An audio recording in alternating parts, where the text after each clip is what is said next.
ભરૂચના જૂના તવરા ગામ ખાતે આયોજિત cricket premier league TPL season 2 ની ફાઇનલ મેચમાં બાપુ 11 ચેમ્પિયન બન્યું છે.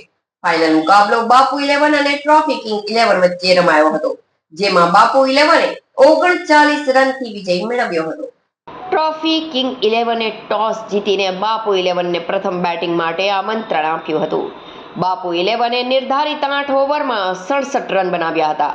જવાબમાં ટ્રોફી કિંગ 11ની ટીમ માત્ર 28 રનમાં ઓલ આઉટ થઈ ગઈ હતી, જેના પરિણામે બાપુ 11 વિજેતા બન્યું હતું. જૂના Tavra cricket premier league TPL 2025 અંતર્ગત આ ટુર્નામેન્ટ પૂર્વે એક ઓક્શન કાર્યક્રમ યોજાયો હતો, જેમાં ગામના વિવિધ સમાજોના 170થી વધુ યુવા ખેલાડીઓએ ભાગ લીધો હતો. આ ઓક્શન દ્વારા 10 ટીમોનું નિર્માણ કરવામાં આવ્યું હતું.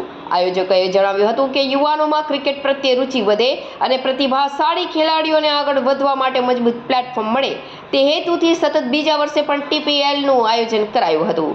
ભરૂચની પૂર્વ પટ્ટી પર ઝડપથી થઈ રહેલા વિકાસ અને શહેરીકરણ વચ્ચે ગામના યુવાનોમાં એકતા, ભાઈચારો અને પરસ્પર પ્રેમ